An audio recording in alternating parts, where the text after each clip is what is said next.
Hello everyone, welcome back to another live stream. Today we're going to talk about filtration. Just getting set up here real quick, making sure the sound's working, and I'll get right into the spiel, let people file in.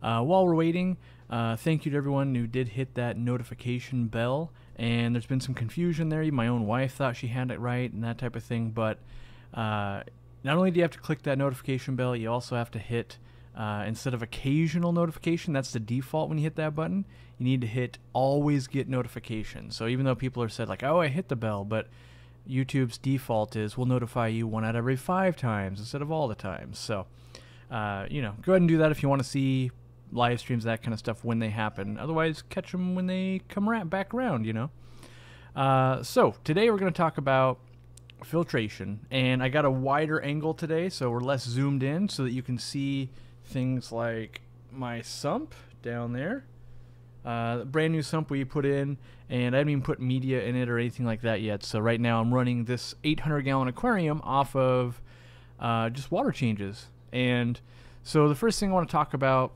we're trying to determine how much filtration do I need for an aquarium. Realize that everything in an aquarium ends up becoming filtration. So even, let's just take something crazy ordinary and say a rock in there. That rock will grow bacteria and will become part of your filtration. That's how salt water works. Lots of live rock, quote unquote live rock, is your filtration source. Well, we have that going on in freshwater too. So even though I got rid of my 300-gallon sump and my above tank sump, the FX6 and the Laguna 4000, I still have a bunch of biological filtration going on in the sand, on the logs. I've got plant filtration, so that's a little bit of chemical filtration. What I didn't have going on is a bunch of mechanical. My sound's only coming from one side? That's odd. I don't know. We'll have to fix that in another stream, because I don't want to fiddle around with that all day. So now I've added a bunch of mechanical filtration. This is a bunch of filtration pads, and we're going to add a bunch of bio rings and crushed coral and other things to up my biological. But I want to start with, where do we think we need to go with filtration? Unfortunately, I've been doing this for 12 years or something like that, and I still don't have a rule of, you have this many gallons of water, you need this many bio rings, or you need this many bio balls, or you need this much sponge. And I think that doesn't work, because it's not about how many gallons of water is in the aquarium, it's about how much fish load is in the aquarium. And it's really hard to go, well, 3 clown loaches equals this. That's not going to translate to every fish keeper, right? And what if your clown loach is this big, or it's this big? So I think that's why there's a lot of confusion, is there's no easy way. And so the best analogy I could think of was kind of like trying to buy a car. Now, you could buy a bicycle, you could buy a motorcycle, you could buy a sports car that only has 2 seats, you could buy something like a Toyota Camry that's kind of like a 4-door, seats 4, maybe you could squish in 5. You could buy a minivan, which typically will seat 6, 7, 8 people, and you can keep going up from there. Now, if you're just going to work every day and it's one person, maybe you don't need the minivan, right? Maybe the sports car is fine. And that's kind of the same thing with the aquarium, is you kind of got to choose what's going to work for you. And we're going to talk about what might work for you. I mean, you can obviously you can drive a semi-truck or an entire school bus to work and back every day, but that might not be a good investment of your money. It might be bad for the environment. It might be hard to park. It might be all these things, right? So we want to try and get the best fit for our overall lifestyle. And maybe in America, for a lot of people, that 4-door car really makes a lot of sense for most people. And that might be the equivalent of like a hang-on back filter or a canister filter. Something in that realm might be that 4-door car. Yeah, it'll handle it. I can load stuff up. I can get a few people in there and that type of thing. So I thought we would start with maybe looking at like what a canister filter does. So let me flip over to a different screen here, and we're going to go to the PetSmart website, because I figure a lot of people can shop at a PetSmart, that type of thing, and I don't sell it online, so why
Well, I was just told we have no sound, so if you give me a second, I can swap the sound over to this.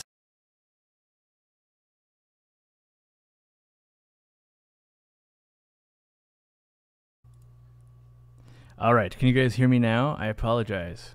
Can you hear me? Ooh, I got Snacks says, he isn't bright, is he? No, I'm not bright. I'm really dumb. I'm so dumb. So, what can you do? You know. All right, so anyway, let's get back into this. So we've got the FX6 here, and it's got sponges all the way around the outside. We've got a fine polishing pad up top, which is basically sponge. And then we've got bio rings inside of it, right? So it's a 5-gallon bucket essentially filled to the brim with biological and mechanical. I'd say it's mostly like 60-70% biological, 30% mechanical. It's not super fine. And I've seen this run on tanks all the way as small as 55 gallons to as large as 300 gallons solo. Now on the 360 gallon at the store where I have Murphy, I chose to run the FX6. It's actually, I think, an FX5. It was a model previous, but same thing. And then I ran a sump up above in addition to. Now my logic was this. I think I probably could have run the entire system off an FX6, and that might be the equivalent to like a sports car. But I thought, let's go ahead and buy the 4-door in case I need to haul some more people around. It'll be nice to have those extra doors, that type of thing. So adding that little sump in addition to it was that breathing room I needed. And so that's like how I start approaching how much filtration do I need. I thought I needed the FX6 for a 360-gallon aquarium, and then I wanted a little bit more just as that insurance policy. So like, well, I'm not quite sure. I haven't kept these fish before. And, I've kept tanks that size before, but not necessarily with that water change system, that type of thing. So these, you can see here, these are how the baskets are set up. They've got all the sponge around the outside, bio rings, some sponge up top, and a little bit of a coarse pad down below. And you make use of it. That's the important part. Is I wanted to show an FX6 because I do like it in that they make use of pretty much the entire space. Where hang-on back filters, a lot of times, when you slide in just a cartridge. So if you're sliding in just a cartridge filter in your hang-on back, then there's all that extra room ahead of it and behind it that's not being utilized. And so that's why in some of the videos I've done in the past where you hot rod it, as I call it, with like an intake sponge. So this is a very coarse sponge. I don't know if you guys can see how coarse it is, but it's not a fine sponge. So if you were like trying to breathe through it or pull water through it, it'd be very easy, almost no restriction. Whereas like the sponge on this microphone, very fine, it would clog up super quick. So I put these on the intakes of hang-on backs and canister filters and that type of thing. This is a first line of defense. It's kind of, it's like an, air filter for a car or something. It's just a pre-filter. And it catches a lot of gunk for you and keeps your canister or your hang-on back clean. It adds a lot of surface area. Now, we have tons of surface area and gravel and all that kind of stuff anyway, but the kind of the next segment, I guess, of this, how much filtration do I need, is how do I know what's way too much, right? So, again, we're going to flip back over to the, the website view, and we'll get to all super chats and questions and things like that going forward here. But I wanted to take a look at this picture. So this is, I think it's a 180-gallon aquarium here. We're on monsterfishkeepers.com. This is just someone's aquarium. I don't know them. I don't know the entire details. But what I can see is there's basically one flower horn living in this 180-gallon aquarium, right? Now, look at the filtration. There's one FX5 or FX6. It could be either one. There's one of those there, 2, 3, and an a 406. So there's 4 canisters on this 180-gallon aquarium. It might be as small as a 125. I can't know just from this picture, right? But so we've got what appears to be, let's say, a foot-long fish in there, and like at my store, I have a 360-gallon aquarium running just one of those, and maybe something the size of that 406. So there's over double the filtration on this aquarium that has half as many gallons of water and probably less of a fish load than I have. And I feel like this is too much. So this might mean, yes, I own the sports car, I own the 4-door, and I own the minivan. Like, you might not need all of those in your day-to-day life. You might be able to eliminate that unless you're just like, well, I want to own all of those. So this is where it's, you know, how much filtration do I need, or can I have too much filtration? I won't say this is necessarily bad, but it does cost a lot of money. If you figure each one of these is $300 plus, let's say they paid a couple $100 for this one, they're at $1,000 to $1,100 to filter this aquarium. And bacteria in general, it only populates as much as needed, right?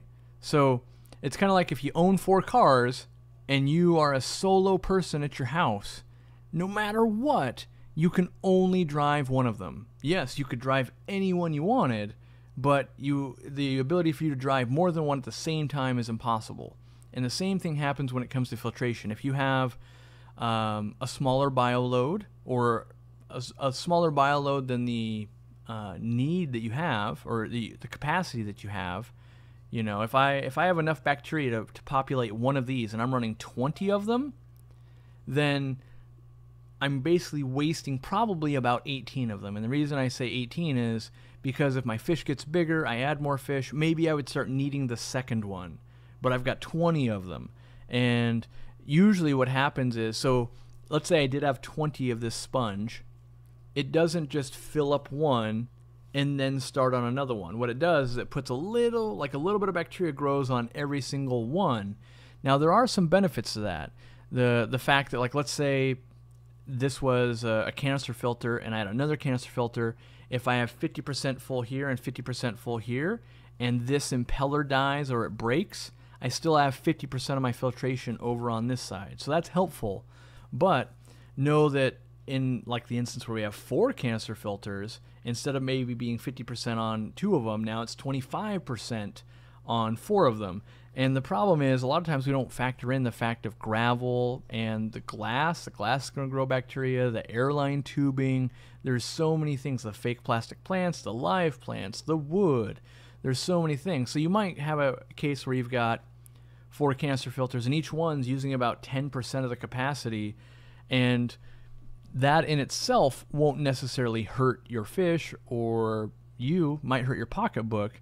But the other flip side to that is water flow.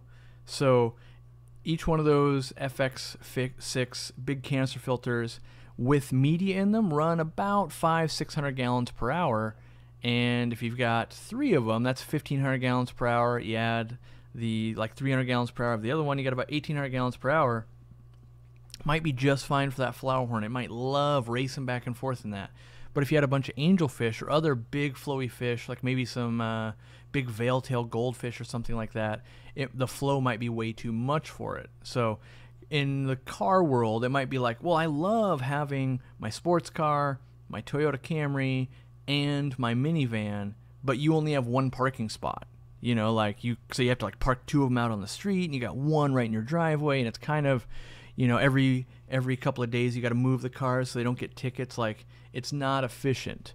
So yeah, that's the best way I can explain something like that. So let's talk about maybe like a sump filter, right? So if we're talking about how much filtration do I need, I like to talk about maybe saving money, or, you know, just looking at different setups. So I'm going to move over, and we're going to the Google.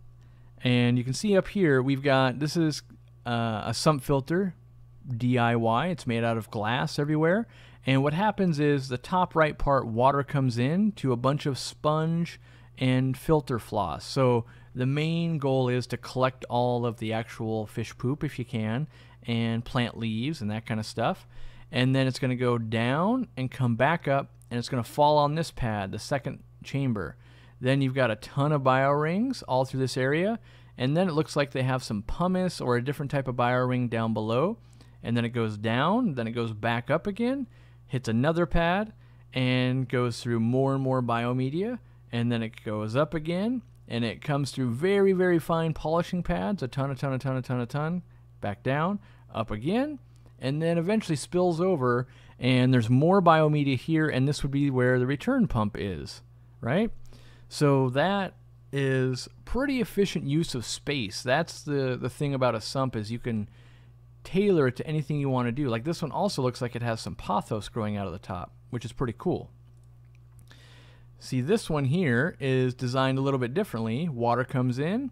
It's got these big bio, like sometimes they're called bio bricks or bio cylinders, but really they're just like giant size bio rings. So it's got a bunch of that, and then it's got a coarse pad. Water comes down. Water raises up through here, which is another pad.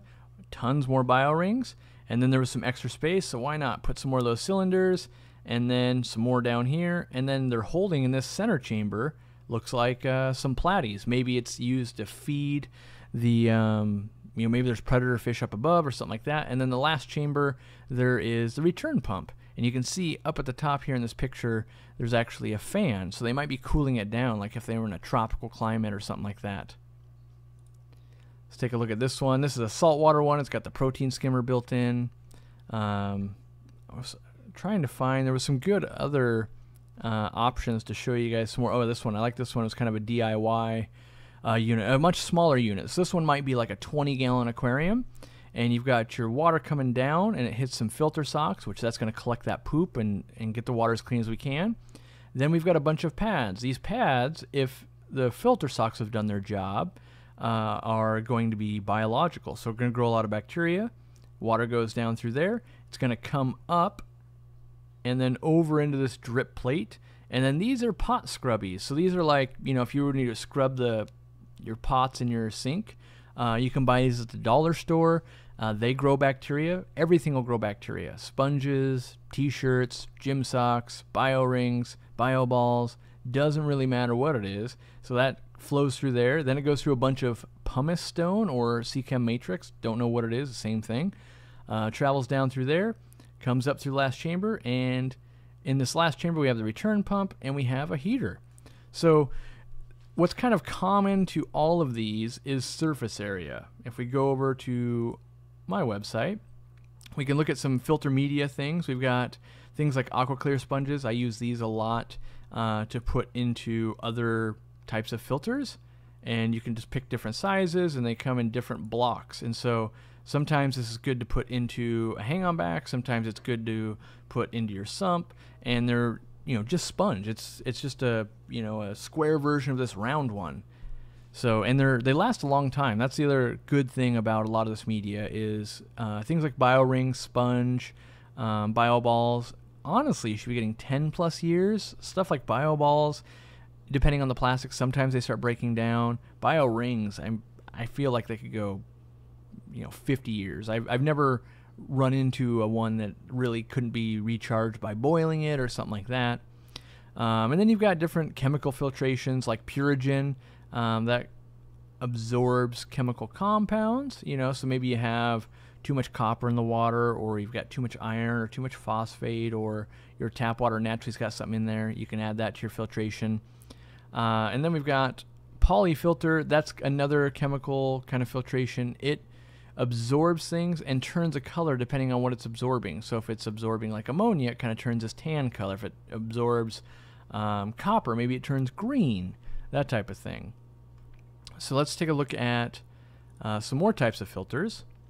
One that we haven't covered yet is kind of the internal filter. So this is a UV filter, but these U-series filters by Fluval, they are very compact. And this is what the best thing I could probably compare to like a sports car. And the reason I'm comparing it to that is I think, so they're compact like a sports car would be. And usually the main draw to them is that they go inside your aquarium. So they take up very little space. And by doing that, it's kind of compact, a little sporty. It's got the looks to it like a race, or not a race car, but a sports car would. But there's not a ton of space, so it's a 2-seater. It's not a 4-seater or a 6-seater. So you really, you know, they are pretty efficient at what they do inside of there because there's not a lot of room. You kind of really got to pack it in to be able to do anything with it. But, you know, like that one's, I think the largest one's rated for like a 75-gallon aquarium or something like that, and it maybe has this much biological space for it. Like, it's not much because they cut the sponges into strips and that type of thing. Now, part of the big misnomer, I guess, when you're buying aquarium filtration is that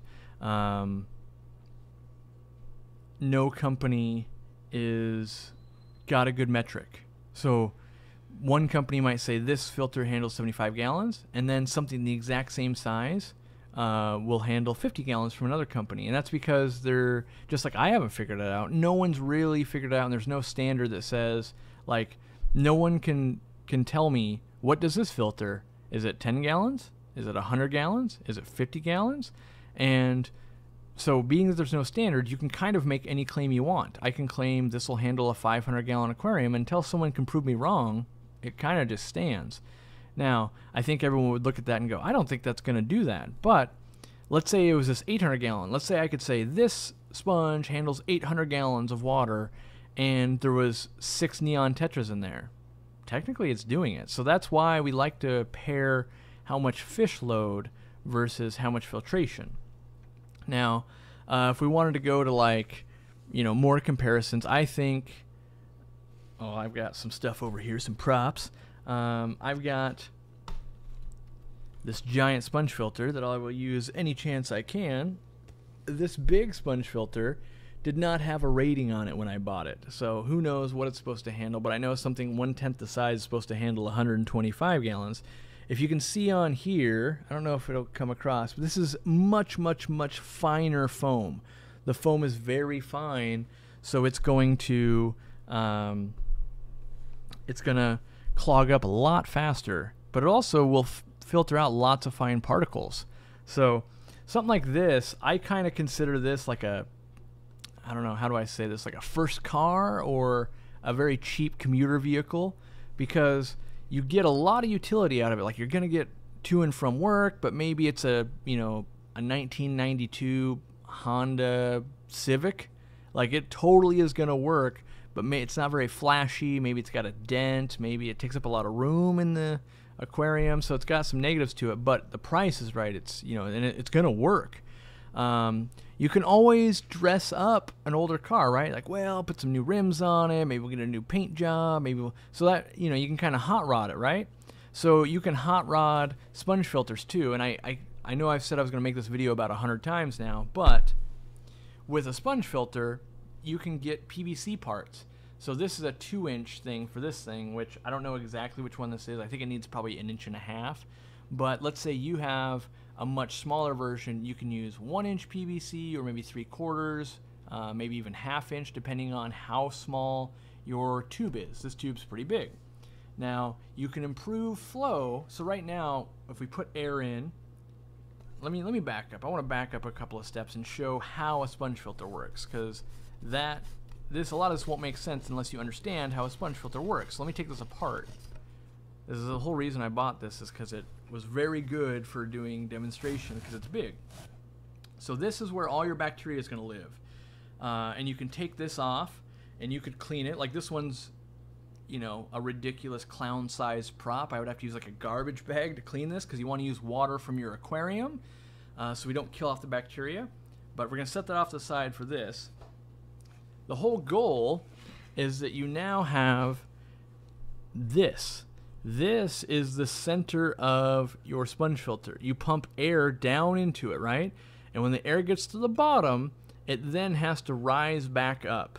So you pump it all the way to the bottom, and then it comes out the top and this long tube. So you get something that looks like this, all right? And when the tube, or when the air is lifting back up and all the way up to the top here, when air travels, it brings things with it. So when you're standing on the side of a road and a bus drives by and you're standing close to the edge of the road and the wind wants to take you with it, that's the same principle that's working here with the air. With the air rising up, it wants to take water with it, and so it does. So if water is rising up through this, the water has to, if it's leaving it, it has to come in somewhere. And that's what all these holes are for. So if water's coming out of the top with air, that means water's coming in the side. And if we cover this whole side with that sponge and it has bacteria, now we have bacteria and we have water, and we're going to pass that water through the bacteria, going to raise up through it and come out the top. We'll keep doing that over and over and over again. Eventually we'll scrub it clean. Now, if you wanted to improve flow, and you don't always want to, but if you did, I'll say, well, why you might not want to is just if you can get flow going really fast, that doesn't increase dwell time. So if you can spend 30 seconds with bacteria and water, by the time that water leaves that bacteria, it's probably scrubbed clean. But if it only gets to spend 0.3 seconds, like it's just going by it very fast, it might have to go by it 50 times before it finally scrubs it clean. So more flow isn't always better when it comes to converting, let's say, ammonia all the way into nitrate. Now, if you're trying just to polish water, like you got a bunch of floaty bits in the water, the faster that water's going through, typically it's getting caught, right? So if you do that, 20,000 times an hour, it's going to look pretty darn clean. But if it does it twice an hour, it might be lots of particulate matter. So if we wanted to hot rod a sponge filter, some of the things we could do, if your aquarium is taller, you can increase the piece of pipe. So, maybe yours only has one that's 5 inches. You could go up to 8, right? That would be one way to improve it, because the more the air travels in a contained system, the more water it'll pull. So if I run all my sponge filters without this typically, right? Because I don't like plecos getting stuck in there and growing algae, and customers at the store asking us, is that pleco stuck? Is that snail stuck? So my sponge filters are not nearly as efficient as they could be, because water travels from here, but once it hits the part with no pipe, it becomes free and there's not uplift anymore, right? So you can increase the length of the pipe, and the other thing you can do is you can give a direction. So right now, the water and the air just go up to the top, and they just pop up top, and that's all they do, right? We just have an upward motion. So we'll get like this big, broad, sweeping motion in an aquarium. And that's good if you have this right in the center. But with the sponge filter right in the center, a lot of times you go, it's kind of bulky. I don't want it to be right in the center. Can I hide it in the corner? The answer is yes, you can hide it in the corner, but you want to give the flow some direction, right? So if it's right in the corner and you're trying to do this move, one of the sides is going to be a wall, right? So that's not going to work. So you get yourself PVC. You put that PVC on there, you get the right one that fits, and now air and water rises up and shoots across the tank and gets this big, long motion going throughout your entire aquarium. And you can also, let's say you wanted to really limit the flow. Let's say you had pearl scale goldfish and they really didn't want a lot of flow, but you wanted to have some good air going through here. You could put a T at the top, so it had 2 outlets, so it had water and air going both ways. This also helps quiet it down a little bit. So instead of popping and making algae up on your hood, giving it a direction will help also. Also notice that it increases the length of the pipe, and in general, if you do a long sweeping bend, so you can get an elbow that just like is a real 90, but if you get a sweeping end, that water and air never hits a corner, and so it really gets some good flow going. That's like if you've ever seen at Swiss Tropicals the jet lifter filter, that's what they're doing. And you can buy stuff like that right at the hardware store in the electrical section. So the gray conduit you use for electrical, that has a really long sweeping bend because you're trying to put wire around the corners, and so you can't just have it go. You have to have it sweep around a long thing, and that's really good for moving water as well. So definitely play around with hot rodding your sponge filters if you're into using those. Let me just get this thing put back away here and assembled. And I do apologize, sound's only coming out of one side. I was testing it earlier. I'll make sure it works for next time. It's always something with trying to improve. All right, move that out of the way. I'm almost ready to take some questions. We're about halfway in. Last thing I had here was a bag of bio rings. This is one of my favorite things to play with because you can add them to almost anything. You could technically add them to the center of that sponge filter, like in that big pipe down below. You could technically fill that up. It'd reduce flow, right? Whenever you add media, sponge, whatever it is, you're technically going to reduce flow. But it's almost like a scale, right? You have flow on one hand, and then you have bacteria on the other. Now, if you have tons and tons of bacteria, you don't need nearly as much flow, because once it passes through, it will be clean on the other side. If you have tons and tons of flow, but not much bacteria, it might have to go around 6-7 times before you can scrub it clean. So ideally, you're kind of trying to do this move, right? Get it like, oh yeah, it's moving at an appropriate level, my fish are okay, and it's scrubbing it clean. And so I like bio rings and sponge because you can kind of keep adding a little bit. You could just take a handful and be like, well, let me put a handful in the hang on back, see how that goes. And then a month later, put another handful in, or take some out. Or what I really do like about bio rings is you can have them sitting in an aquarium and then set up another aquarium and go grab half of these and put them into the new tank, and that will bring some bacteria over. So they're, in my opinion, super versatile. Same with sponge. Sponge I love because you can just kind of, I guess I should say, you never want to cram sponge in. So if I could cram, let's say I could cram this sponge into this container, this is some test strips, I might be able to physically make that fit, right? But it is now so jammed in there that water won't be able to get through, and it's going to kind of render itself useless. So you need it to be kind of an open-celled structure where water can easily pass. You don't want something so crazy dense that you'll be limiting. So, all right, let me check in on chat here and see if I have missed anything too crazy. Joshua says, do I have any experience with the BioHome sintered glass media, just starting using their BioGravel? I don't have any personal experience, no. So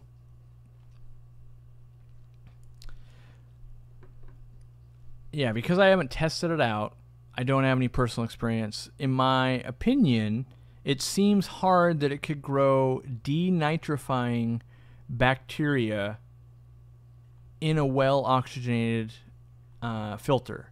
So what I mean by that is typically filtration that we have on our aquariums, whether it's a hang-on back, whether it's a sump, whether it's a canister, we try to keep our aquarium water oxygenated for fish, right? By that product, you need to have less oxygen-rich water or devoid water for BioHome to grow the denitrifying bacteria, which it is so much known for. Now, that doesn't mean you couldn't do it, but it means you would want even less flow. So, for instance, we were talking about that whole balance, right? If we were really trying to scrub nitrates out, we would want the flow really low, and we'd want the bacteria really high, because when bacteria is converting waste, it uses up oxygen.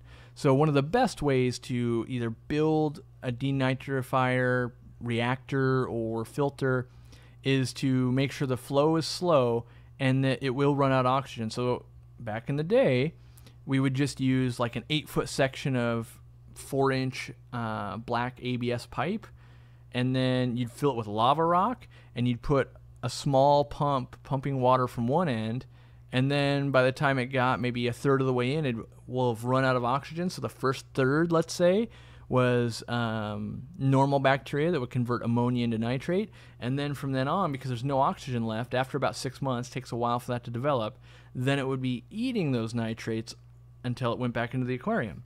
Now, the thing you got to be careful with a filter like that is that water coming back out of that filter doesn't have any oxygen left. So you wouldn't want, you have to put oxygen into the water somewhere, so you'd want a lot of oxygenation going right where the return for that is, and in general in that aquarium, to make sure you didn't run into a low oxygen situation for your aquarium. So no, I don't have specific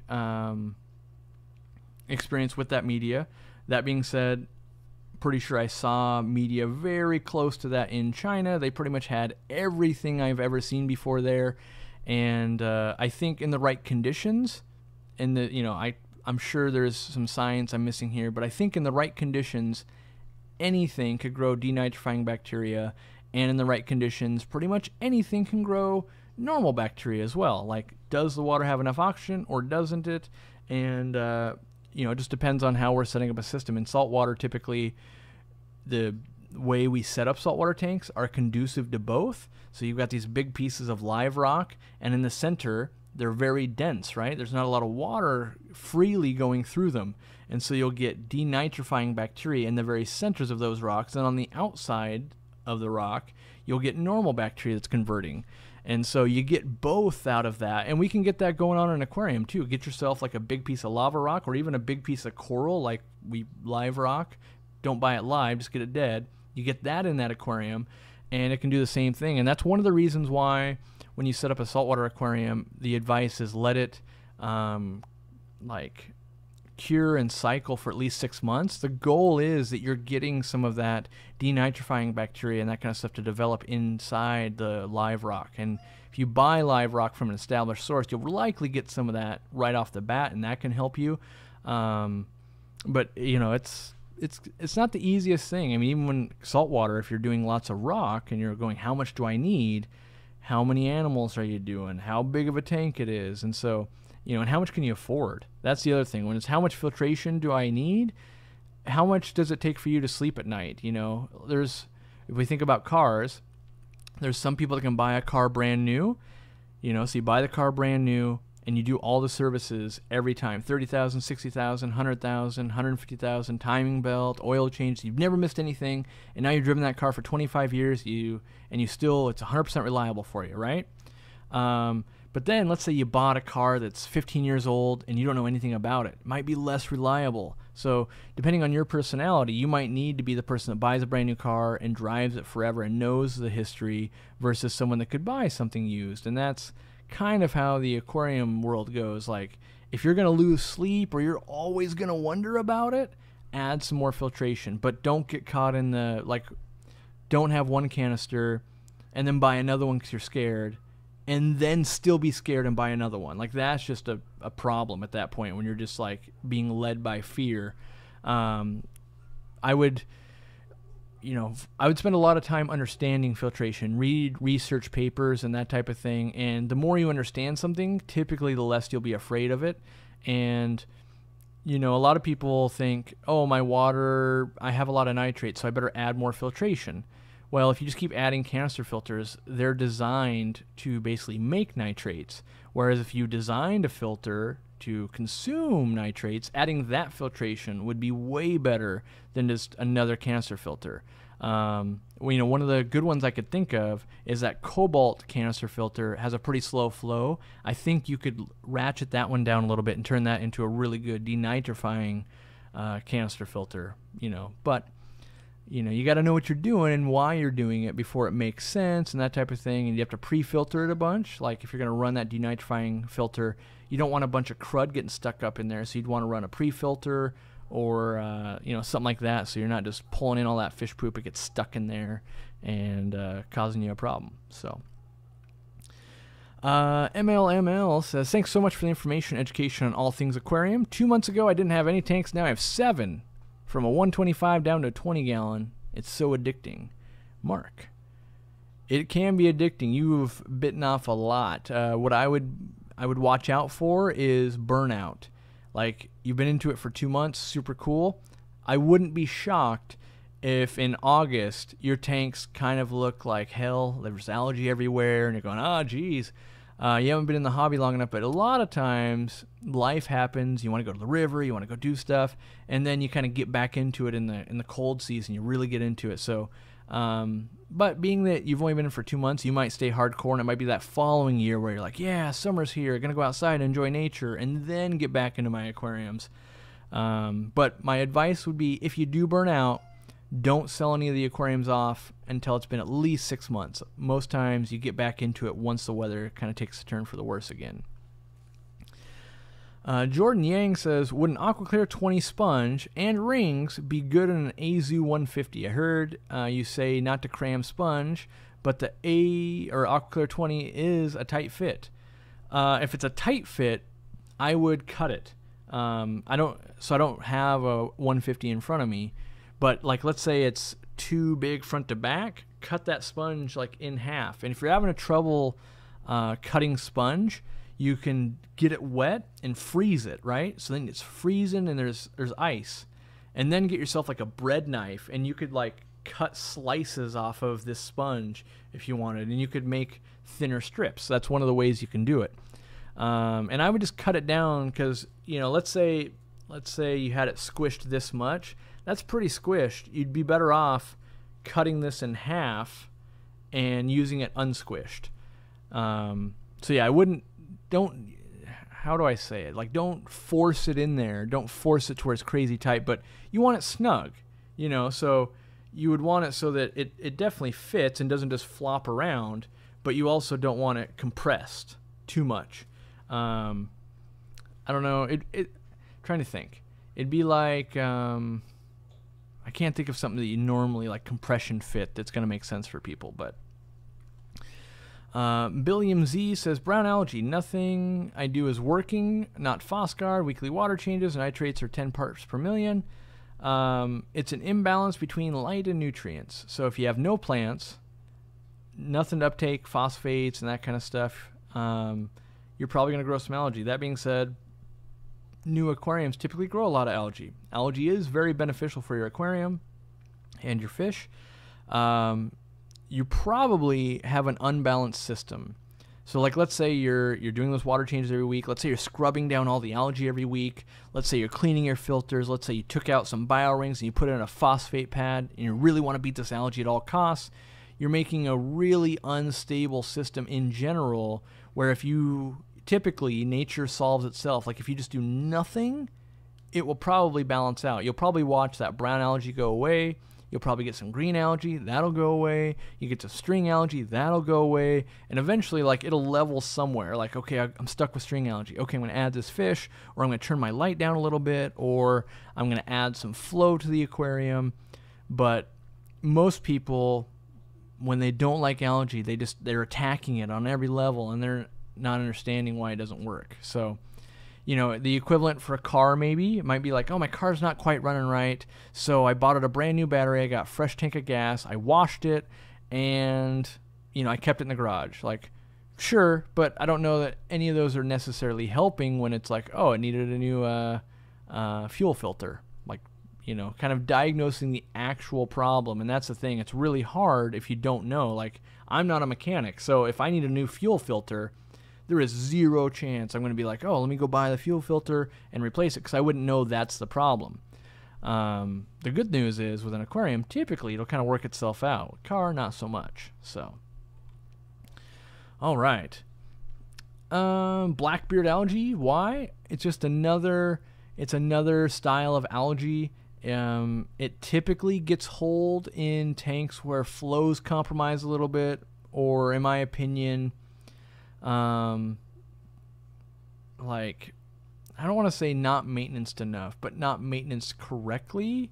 Like sometimes in a corner of an aquarium, or like a good starting point for a lot of it is on the return of a canister filter, right? And the return, there's a bunch of light right there, and it might not be very good flow right behind it. It's the perfect spot for blackbeard algae to start growing. To get rid of it, maybe using some Siamese algae eaters, maybe using a bit of Excel, maybe scrubbing it. Like on something like that, you could just scrub it off and see if you couldn't stay at bay there. But in general, it's another, it's another case of nutrient versus light versus maintenance and letting it settle in. It might be one of those things, if you add more plants, maybe it doesn't grow. Might be if you had less plants, circulation would be better, and then it wouldn't grow. It's really hard, and that's what makes the aquarium hobby so cool, is that there's not specifically A plus B equals C. Everything's different. It keeps you on your toes all the time.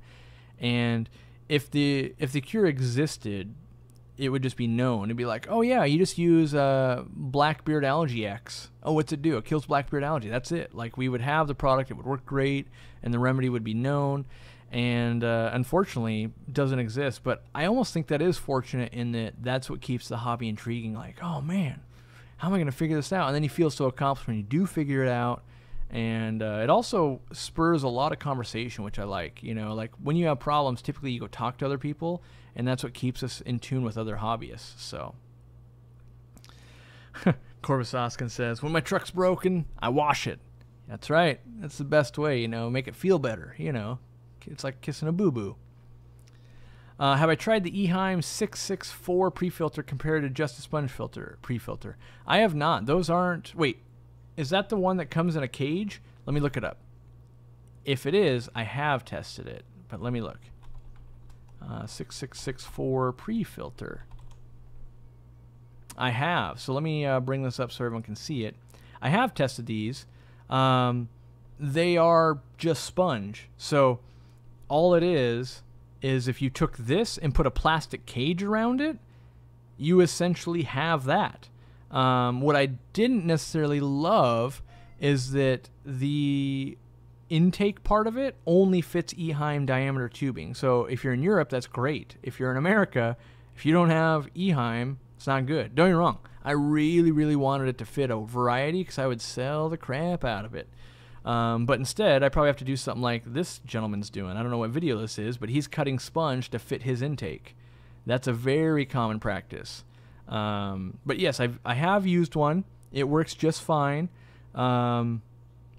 Yeah, I wouldn't not buy it, but at the same time, the only benefit to the cage that I see is that if you have turtles, they'll bite at it a lot, or if you have some plecos or some big cichlids that like to tear at things. That's the only real benefit I can see to having the cage. And the other thing is, I wish the foam inside of it was black instead of white, because the white sticks out, and if you're feeding like a red color enhancing food, a lot of times that's staining it red, and so it stands out even more.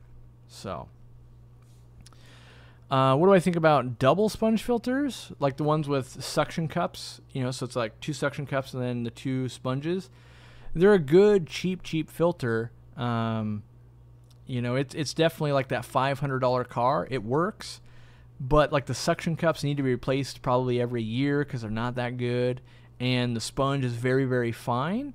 So for smaller tanks, you know, so think of it like a $500 car.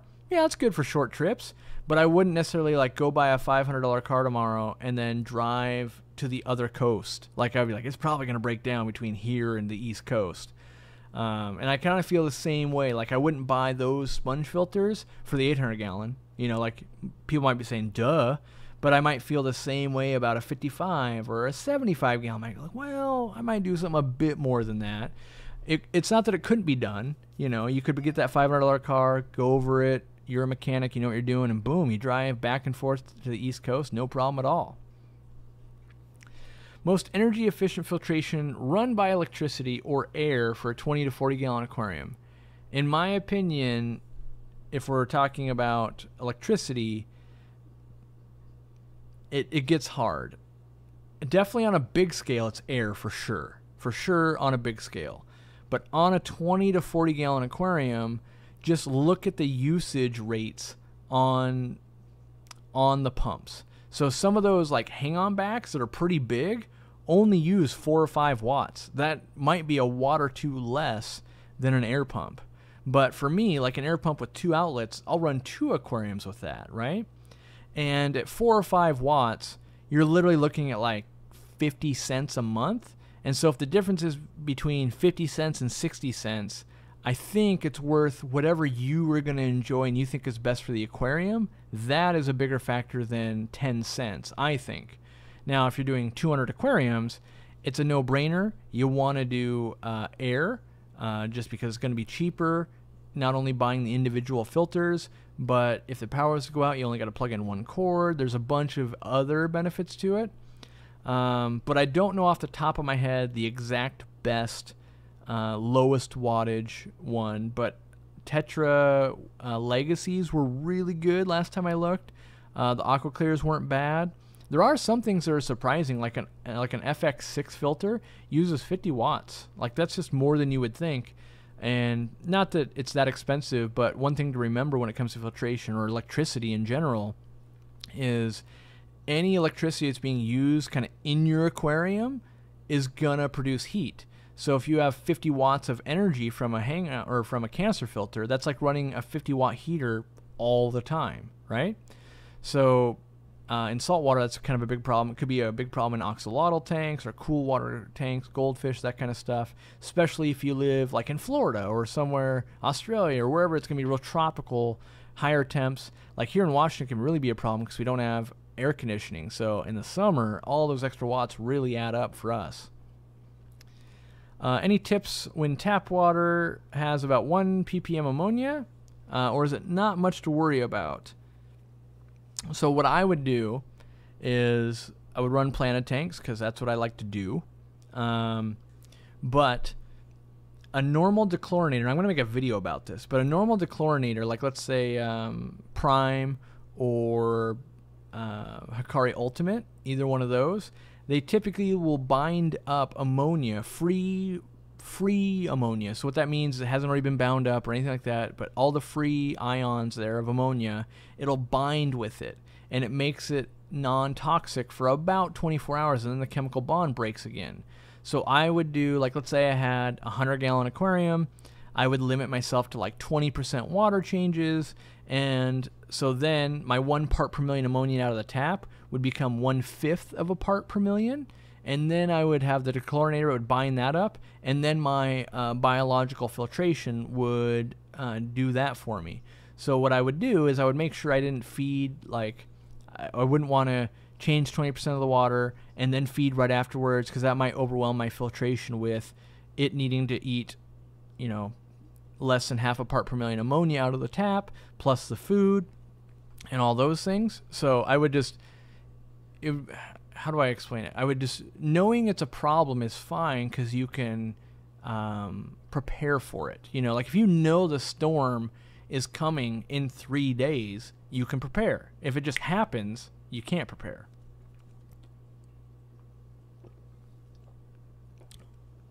Sorry about that. I was getting ready to cough. Let's see here. I moved my golden dojo loaches from a 20 long to a 29. Both tanks are established and now they're housed with baby cichlids. The loaches are floating at the top. They are not dead. What would you do? I would check the temperature and make sure it's not way too hot. But sometimes dojo loaches like to perch on something. If you got something they can sit on, and then also make sure that the baby cichlids aren't being territorial down low. I actually have that problem going on right now in the 800-gallon. Is my dojo loach is hiding out because the tiger barbs are picking at it. So over the last few days, I'm trying to decide, am I going to remove them? You know, I like them a lot, but at the same time, I think they're changing the behavior, and I think they make like all these clown loaches right here. I think they're making those want to hide because they will nip at their fins every once in a while, and I think they're just not appreciating that. And so if I know that they're my main attraction fish and my second attraction fish is preventing that, it makes like, okay, well, maybe I gotta get rid of them. I don't want to. Maybe I move them to a different aquarium. Still thinking on it. I got a few days before I gotta make a move. But yeah, so that could be going on in your aquarium too. So let's see here. More rocks and plants will give the loaches cover. That's true, except one, they like to eat those plants. And two, with the rocks, they keep moving them. Like they burrow in between them and they're getting cut up. And so, you know, I've lowered the light levels and I'm making changes for the clown loaches. But this is one of those things that I would tell people, like, I've kept clown loaches for 12 years or so. In general, you get it just right. And I'm actually convinced it's the tiger barbs preventing their calm demeanor, which I am accustomed to, as opposed to something else. Because the smaller ones, the smaller loaches, as you can see, are out and about over there. They're out and about all over, but they're really nimble, and they don't. The tiger barbs typically never go out after them. Where even like some of the larger ones like that, they're not nearly as outgoing, and those have been raised in captivity. So I do think it's the larger it is, the more they're getting nipped. And it's a common problem with like frontoses and other large cichlids as well, that smaller fish will nip at them. So, let's see here. Iris says I'm even more handsome when I shave. Yeah, I actually haven't shaved today, so it's, I mean, maybe it's coming through that way, but on my little screen, it, you know, I didn't shave today. Am I going to use some of those nice fish for breeding tanks? I'm not sure which nice fish, but I don't plan on doing too much breeding because I just don't have time. So, how are the shrimps doing on the 800 gallon? I don't have any shrimp in there. Yeah, I've got a 230 gallon in the living room that has quite a few shrimp, and they're doing great. So, Joseph asks if all test strips are created equal, or do I have a preference? Definitely not all created equal. My preference is the Tetra ones. That's what this one is. In my experience, the API ones were not good for me. So I've tested them a couple times. They never did well.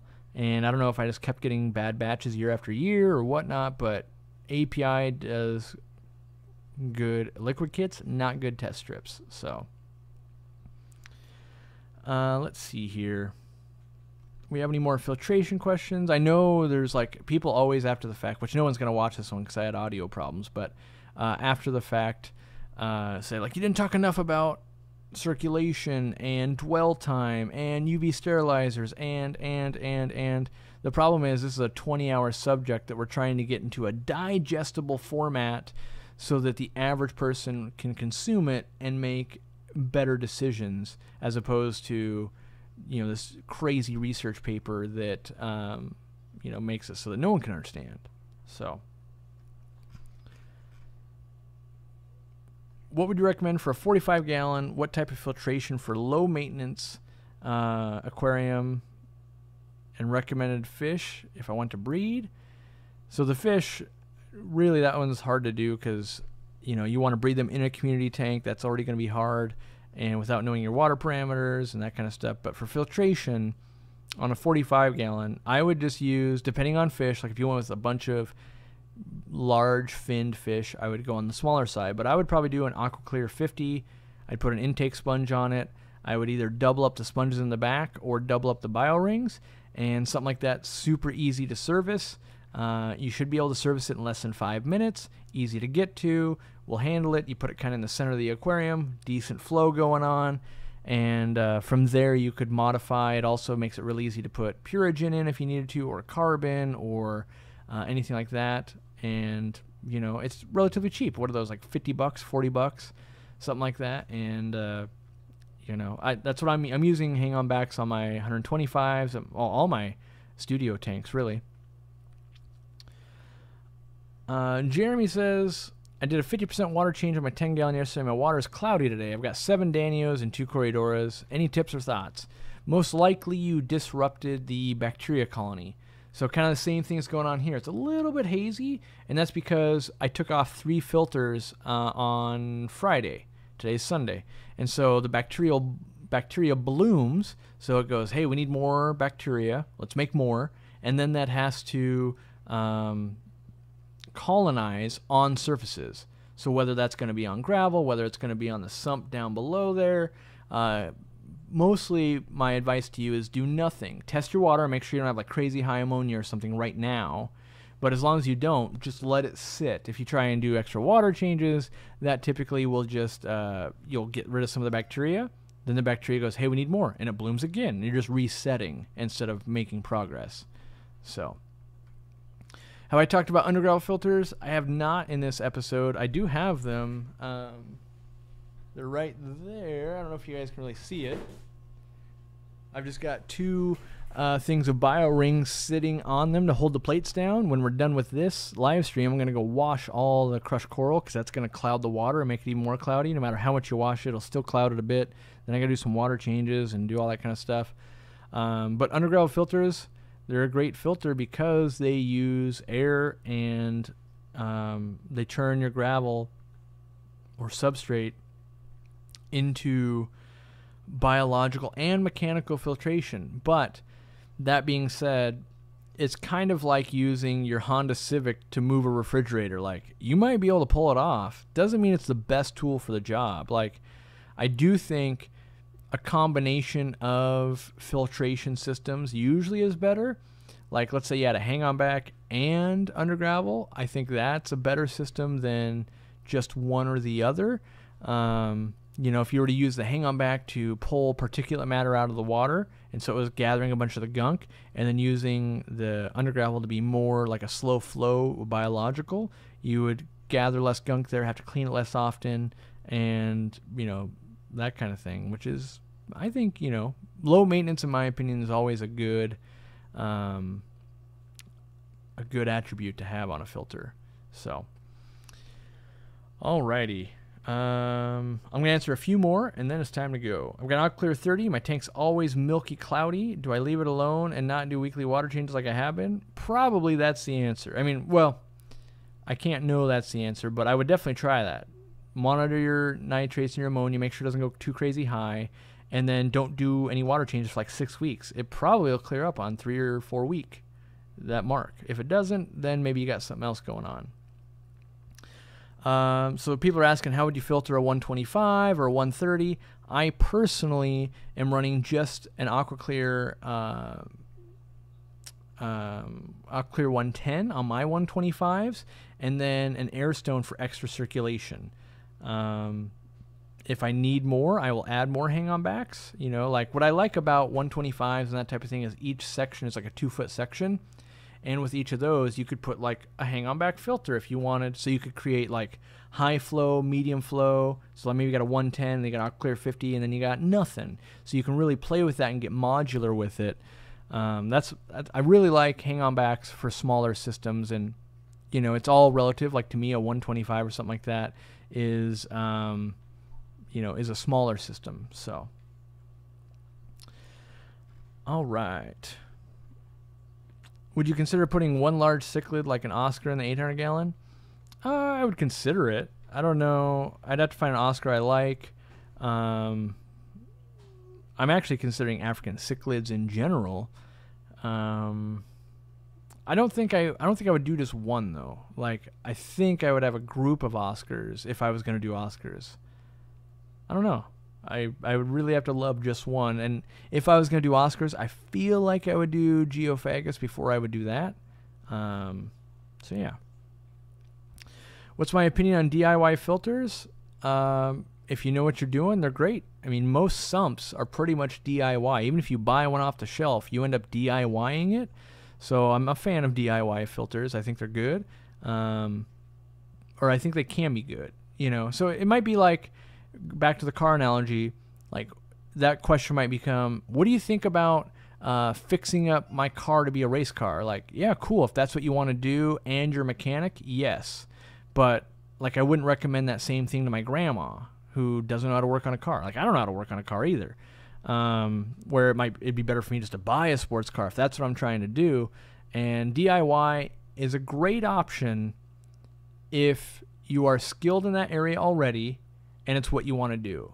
A lot of times DIY doesn't save you money. People always think like, yeah, do it yourself, it's going to save money, but you might have to buy tools, you might screw up once or twice, and it might not be quite as good or quite as efficient. So you can save money, but that's usually on the back of, oh, I know what I'm doing. So if you've never done DIY filtration, the first time you make something, it will probably cost you more than if you just bought something like on sale. But that second and third time, maybe it will save you money. So if you know you got to do a task over and over and over again, it's usually not a bad idea to learn how to do that thing. So, Flynn's got very low water return on one of my Aquaclear 50s. I cleaned the media, pre-filter sponge, and intake. Still low water return. What should I check? So if you have a pre-filter, and that's good. So when diagnosing, remove all the variables possible. So I would have the hang-on back there. I'd remove the sponge intake and just let it sit to the side. Okay, it's still not going very well. Okay. Then I would take the media basket out, put that in the aquarium. Still not flowing very well. Okay, so now I know it has to be something in the intake system. So the next thing I would do is I would pull out the little thing and I would take out the impeller after that, and I would look at it and make sure there's no hair or roots or anything wrapped around that impeller impeding it. Then I would get a flashlight and maybe I'd dump out the water and look and make sure there's nothing down where the impeller sits. And then it's usually the last one that people forget, and it's on aqua clears. You know how you can put multiple strainers or multiple extensions in a row? Well, in the middle there's still that strainer. You can get a leaf or some gunk built up there. You go, oh wait, I look down the center, that's where the hang up is. But in general, aqua clears have been workhorses for me. Like you just got to know where to look and go, oh, that's what was causing the problem. Same thing happens on Fluval, like canister filters. They've got that intake and the float ball in there. You get a leaf in there or something that starts restricting flow, and it'll really start running slow and people can't figure it out, and you take that apart and you go, oh, it was this thing the whole time. So yeah.